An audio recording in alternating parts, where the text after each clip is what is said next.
అందరికీ నమస్తే అండి. ముఖ్యంగా మనము లక్నవరం సరస్సు చెరువు కింద ఉండే సద్దిమడుగు దగ్గర ఉన్నాం. మనము సద్దిమడుగు దగ్గర నరసింహల కాలువ, రంగాపూరు, శ్రీరంపతి ప్రధాన 3 కాలువలు ఉంటాయి. ముఖ్యంగా యాసంగికి ఇప్పుడు వేసవి కాలం పండించే పంటలకు ఓన్లీ రంగాపూరు, శ్రీరంపతి కాలువలు మాత్రమే ఇవ్వడం జరిగింది.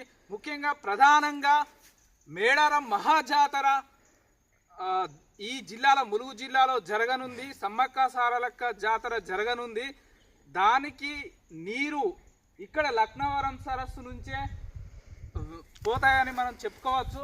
ముఖ్యంగా లక్నవరం సరస్సు చెరువు నుండి విడుదలైన నీరు ఇక్కడ సద్దిమడుగు దగ్గర నిల్వ ఉంటాయి. నిల్వ ఉన్న నీరు మత్తడి ద్వారా, ఇదంతా మత్తడి, ఈ మత్తడి ద్వారా వట్టి వాగు, దయ్యాల వాగు, జంపన్న వాగు చేరుకుంటాయి. జంపన్న వాగు మేడారం వచ్చే భక్తులు వినియోగించుకొని అక్కడ స్నానాలు ఆచరించి సమ్మక్క సారలమ్మను దర్శించుకుంటారని చెప్పుకోవచ్చు. సమ్మక్క సారలమ్మ జాతరకు ఇక్కడ నుంచి వాటరు పోవడం ఒక విశేషం.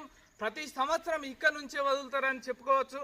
కాబట్టి ఈ ఏరియా మొత్తం, ఇక్కడ సద్దిమడు ఏరియా, లక్నవరం సరస్సు చెరువు కింద ఉండే ఈ గుట్టలు, ఈ చెట్లు, ఈ ప్రశాంతమైన వాతావరణం అందరికీ నచ్చినట్టయితే లైక్ చేయండి, సబ్స్క్రైబ్ చేయండి, షేర్ చేయండి.